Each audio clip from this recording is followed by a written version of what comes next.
Alright guys, let's talk about it. Some of the best features in Season 3 of Diablo 4. While the past couple weeks I've been heavily criticizing the game, today we're going to be doing some more positive things and talking about at least what has actually came out of Season 3 that I actually enjoyed as someone that is interested in checking out this game as a life cycle throughout its entirety. There are going to be some things maybe that can actually be incorporated in the game as permanent changes that I think overall people will actually like. So one of the first things, and this is actually one of the top things in addition to the last thing on this list, which is the number 8 choice here. Originally, I'll be honest, this was a top 10 video, but it was so hard to actually pick 10 really good things because I'm going to be straight up with you guys. This season has been underwhelming to say the least, but there are some good changes here. I want to kick it off with number 1, which is actually one of the most important ones, which is that items can actually make a build. And when there's a new season, I want to try out some of the new content. What is the point of leveling up your character all over again from level 1?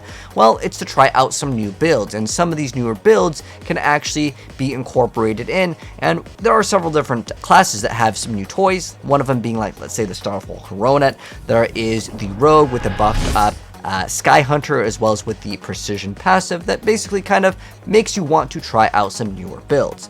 Now, in addition to having some new builds, there's some new toys to play around with. There's even like the Druid aspect over here where we have these abilities to get, again, newer play styles for things that were previously not very strong. But in addition with that, some of the newer things allow your characters to actually be built differently, allowing you to maybe not take certain enchantments on the sorceress is pretty cool because you can just apply burn or vulnerable in other ways, and that's pretty cool. It enables newer builds and playstyles to maybe apply a certain condition that could be difficult for your character to apply. So this is kind of like Seneschal, but it's basically newer things to play around with, which I think is overall good. The next thing I want to go over is specifically that they are actually updating the game relatively fast. While I want to say I would like to see different changes and bigger changes, at least at the end of the day, we've already had 2 hot fixes for the event that we recently had.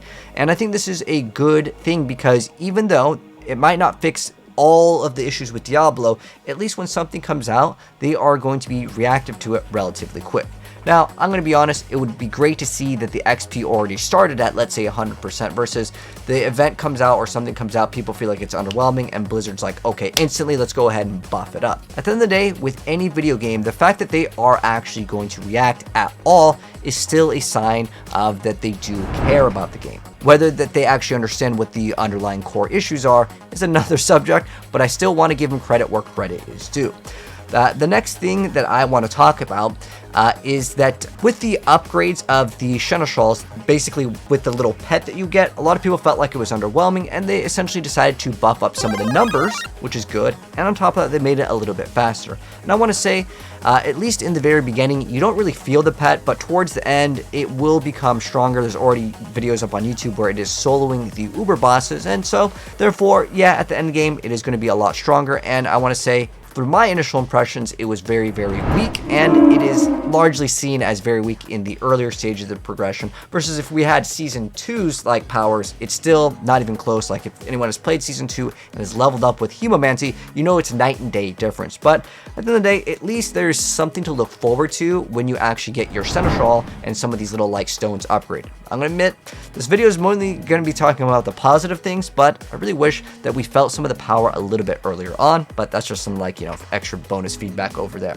Next up, the thing that I want to talk about, which is going to be that they are willing to buff up things to crazy numbers. Now, I want to say this is a positive thing because it can show off that they are absolutely willing to just beef up one specific thing by a long shot, like a huge mile right here, right? Like, look at this. They increased the base damage of charge by 900%. This is on the levels of like 2 or 3 legendary items in Diablo 3 for multipliers, right? This is a crazy number.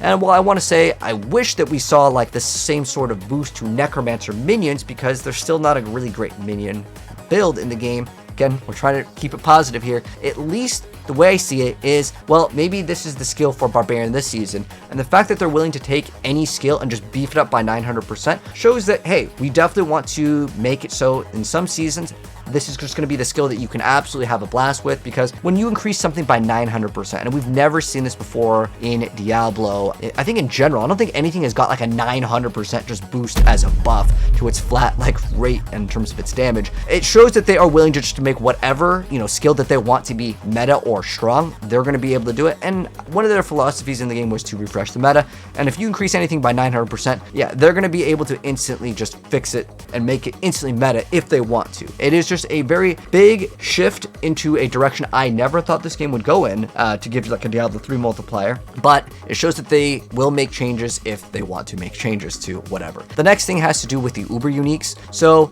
as far as it goes, being able to craft Uber uniques, while I want to say that it's not my favorite system in the game to do hundreds and thousands of Durio runs just to get like, you know, your thing, and if it doesn't drop, it just takes forever. At least now we have the ability to craft it. This is coming out, at least as of right now, I'm recording this before it's out. We're getting not only the ability to craft them by crafting 5 basically Uber uniques that you don't want, but in addition to that, they're going to be increasing the drop rate, because this is basically the carrot on the stick for us in Diablo 4 to keep the, you know, min-maxers grinding. This is the only thing that we have as like a chase item, and while I want to say I would like to see changes to it, at least this is a good thing, because before when you would have doubles of Uber uniques, it just felt bad because it was basically garbage. You would just salvage it just for the cosmetic, and it really didn't have a good weight to it. I think open trade would be a better idea, but again, just trying to focus on the positive things. Overall, I would say that there's very few players that would be disappointed that you can now craft an Uber unique. This was a really great change, and this is something that I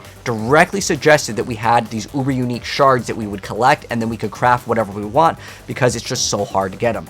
Now, again, it does require 5. I think that's a little bit much, especially because the way that you acquire them is just not fun. But again, trying to keep it positive here. The next thing I want to talk about is the Lunar Awakening event. So with the previous Midwinter Blight, we basically just had like a outdoor area, and it didn't really encompass the overall gameplay of the game. With the Lunar Awakening event, we have these shrines that are inside of the dungeons, therefore it's good just to go out and level up outdoors, as well as doing like the end game, which is essentially Nightmare Dungeons and our vaults. We still have some access to some sort of power, and we can interact with the game in more than just the open world like the Midwinter Blight was, even though that technically gave us another aspect and gave us another like brew potion that we could have. At the end of the day, we're able to interact with it, I would say, a little bit more, because again, we can do it indoors and outdoors, and I think that having these events, being able to kind of simultaneously have gameplay is good. And then on top of that, just in general with the Lunar event, the XP was good, the extra glyph XP, these are all like positive changes. While I want to say the glyph XP could have been buffed more, again, baby steps in the right direction is always better than nothing.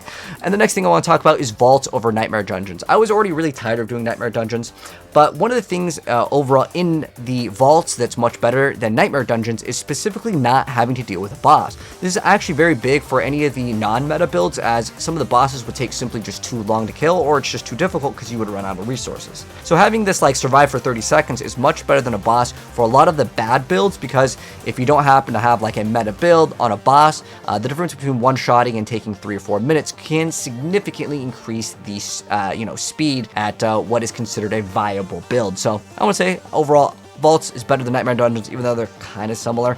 I want to say at least I like them more.